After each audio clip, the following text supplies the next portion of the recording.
Hi, Pima. This is Pima. She's my buddy here in the garden. Anyhow, so let's go to the other side of the backyard. So from the gate, you turn left, and this is the space here. It's just very little, and it's not nice right now. We have lots of things here that needs to be taken care of, and we have this bed here that we need to remove later on when this onions and garlic finished, and we need to do something else here, but for now we'll leave it here. Ty put an electric fence here to protect it from Pima.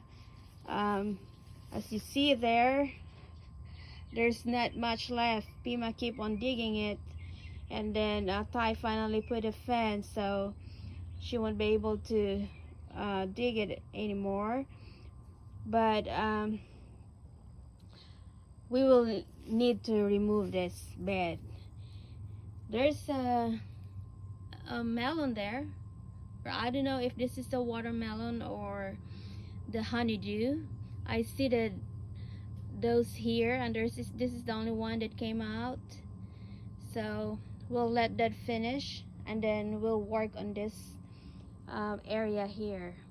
I have some bananas here that I got from my mother plants.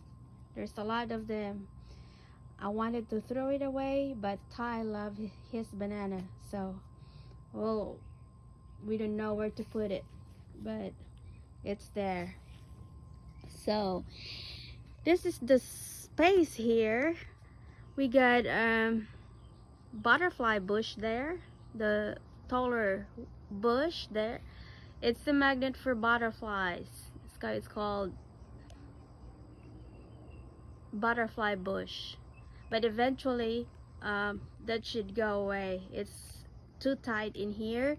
We have this other bush here. This is our snowball or viburnum, and we want this is a bush, but we will make it a little tree here and form a canopy. So we'll have to remove that butterfly bush one day.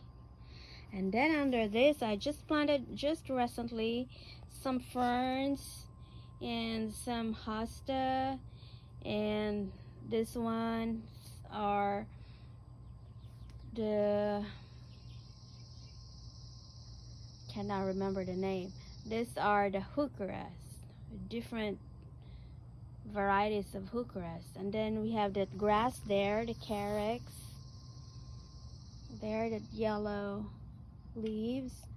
And then we have this kind of lamb's ear there. The Ty had this for a long time now, many years actually. And then I just planted this last year. This is a daylily, and I also planted this iris here, but didn't, I think it's not doing well. And then look at those flowers. That's the canna that I planted there. And then I have some stargazer here that almost died, but I think it's going to flower. We have it flooded here one day when Ty forgot to turn off the hose, and it almost killed it, but I think it's bouncing back now, and probably we'll see that flowers open soon. And then we have a banana tree there, and there's something I want to show you. Look at that. Ty love those. We got two of that here, and the other one there. Let me get those frog there too. Alright, so let's go over here we got this very beautiful gardenia that's just it's almost finished blooming. There are still a few blooms left. Look at that flower. That's so beautiful and very fragrant. And the leaves are very shiny. It's a very nice bush there. And I wanted to trim it, but Ty wants to keep it there for now because there are still a few blooms. It's very fragrant. And then here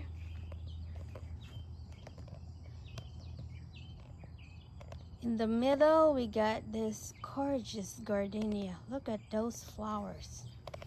That's just so beautiful. That's very beautiful. So I tried to I cut some of this gardenia here to give room for this hydrangea. And then under here I tried to,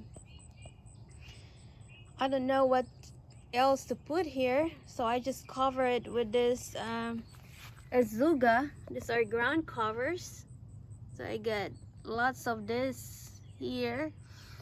So I'll think later on what to put in here, but for now that's what I put there.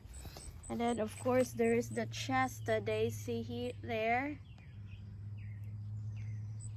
and I want to propagate that. I actually took some side shoots, but they don't look very well. They are not dead, but they are not. I put it in here.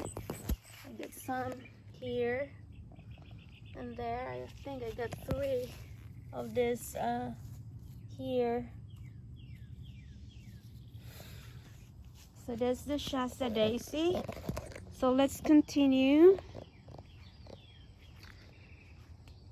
So this is the left side. This is, you will always see Pima here.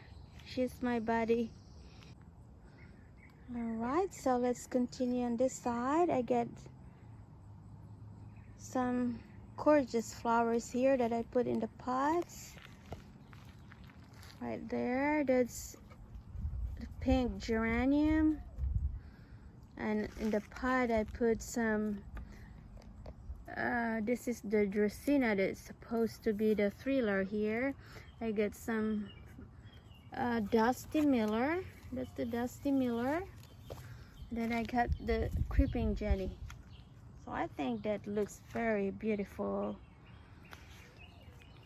This one here, I just took out the pansies here yesterday, so I need to do something else there. And then we get a palm tree there that a friend gave to us, and that azuga under it, and some Dusty Miller. And then this is our here. This is rosemary. This is an herb, very fragrant. And then these are the other pots I made with the coleus and some of those canna, yellow canna. And then I get those super tunias there. And at the back we have some of those lamb's ear, and we get tomatoes there. I just harvested some of it yesterday. So if you look at here, I worked on this yesterday. This is the bed I just I made this bed just this spring, but I tried to do some edging yesterday, and I made it there's some curve, I just learned from other gardeners that said, you know, don't make a straight line, make it curve. It's just good for the eye. So I don't know if there's a better way to do it. There must be a better way to do it, but for now I'm happy with it. So that's what I did yesterday.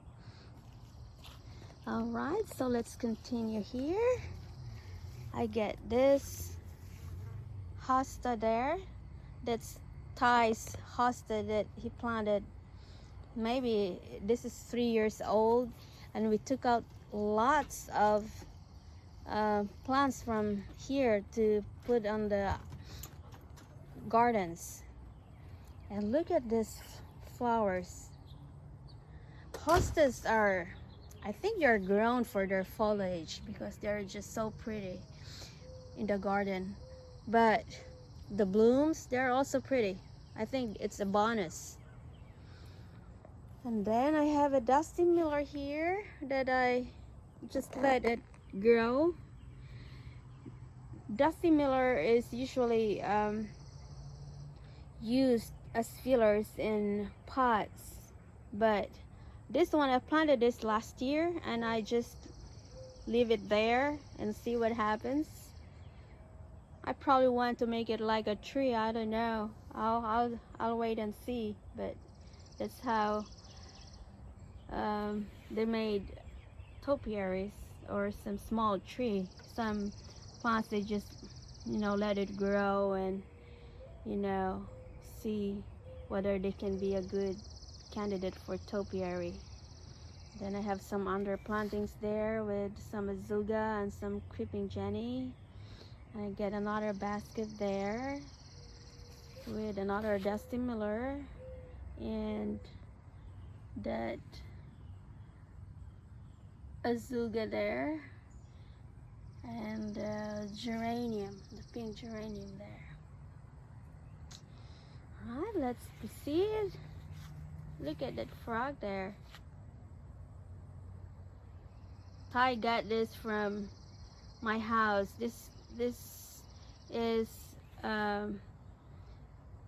we have a renter there that just moved and she left it and gave it to Ty. And Ty brought it here yesterday. I need to find some plant to put in there. I think that's pretty. I think that's very beautiful. And then over here, let's proceed on this side. This is a very new bed, but we have some plants here. This is another Japanese maple. It grows very fast. We just planted this last year. It was very tiny, but look at that. I think that's doing well there. And then we just planted like a few weeks ago this bush. This is camellia. This I think this produces pink flowers in the spring. Oh no, this camellia produces flowers in the fall through winter. So we have this interest here in the fall and winter. And look at those leaves, very shiny. Now on this side, I was planning to plant some hydrangeas at the back, but I'm still looking for the oak leaf hydrangea. I can't find them in the garden centers, but we will look somewhere else. And over here, I get those gorgeous vinca there. They're the mounding type. And then at the back, I planted those hollyhocks from seeds. I'm so proud of myself for that. As I said earlier, these hollyhocks are biennials, so they don't produce flowers in the first year, but they produce flowers next year, but it's very beautiful. It's a very beautiful flower. So I have those there. I get two varieties there. If you can see, the leaves are different than that one. And I know there's a dwarf one in the one of the seeds that I tried to grow, but I can't remember which one. I think this is the way it looks. I think that's the dwarf one. Here, over here, this one here just grow very nice. It looks like it has like buds, but I don't think so. Those are just leaves because they're not supposed to flower this year. Alright, so those hollyhocks are very easy to grow from seeds. So those are the ones that I will really try to grow. Even if they just live 2 years, they're very nice flowers. And then this is the one flower that I also grow from seeds. This one here is called snapdragons. It's called snapdragons because if you try to press like that, it's just like the mouth of the dragon. But this is a very nice cut flower. I wanted to cut it when this started to bloom last week, but I only have one plant that survived in my first batch because I planted them too early. So this snapdragon is a very good cut flower. They stays in the vase for 5 to 7 days. They're usually grown as a cut flower, so you can find this in flower shops. Okay, they are very nice for a bouquet. So that's the snapdragons. There are many blooms there. This is just one plant that survived actually in the first batch that I planted too early, but I have a second batch that I planted, so I get one there and another there at the back and there, so that should fill in the space here. And then I have some columbine there. That's the columbine. And I don't know the name of this plant here. This produces flowers in the spring. I can't remember the names, but it's the lavender flowers. I got 2 of this. The other one is in here. There. And then I got this lily of the Nile. This lavender flower there. Oh, that's very beautiful, and that's very easy to propagate. So next year I will have lots of those. I will have to divide it and spread it in my garden. They produce very pretty flowers. This is the small, they call it the baby peat, lily of the Nile. Alright, and let's proceed here. So I still have that white vinca there. And I got this type of Nandina here. I can't remember the variety of this Nandina, but it turned red in the fall. It's so pretty. And then I get one boxwood there that I just formed to become a sphere. It's not quite a sphere yet, but that's the very first one that I cut. And then here I got that very beautiful canna. And then I have another, that's the snapdragon. And then this creeping plant here is called creeping phlox, and they produce flowers in the spring. So they just finished flowering right there.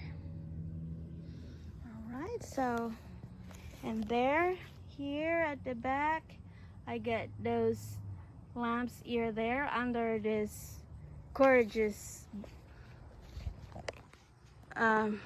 tree, or this is like a bush, but we cut it to make a little tree there. And this produces very pretty flowers in the fall. This is called Confederate rose. It's pink flowers, so beautiful. Okay, so I'll give you another view of this bed. I'm sorry you can see my shadow. I'll try not to, but there. So it's a very new bed that I made just this spring. So let's proceed on this north side of our house. It's not very pretty in here yet, and it's actually very tight, but I'll show you some gorgeous plants. Well, I put my seedlings here to give them some. I got seedlings of this hollyhocks there, and I tried to grow some of the begonias. But look at this gorgeous hosta. Ty planted this 2 years ago, and they produce these gorgeous leaves and a bonus, just gorgeous flowers. I really want to. This is the type of the hosta that I put in the new bed there, because I like this. So this grows as big as this one. Hostas will mature in 5 years. So that's the hosta, and I have little ones here that I planted, different pattern of leaves, and some in here. For some reason we have a bug here that eats the leaves. You know, you have some holes there, and this poor little ones there, all their leaves have holes. I don't know what to do, but I'll find out what we can do to stop them from eating the leaves.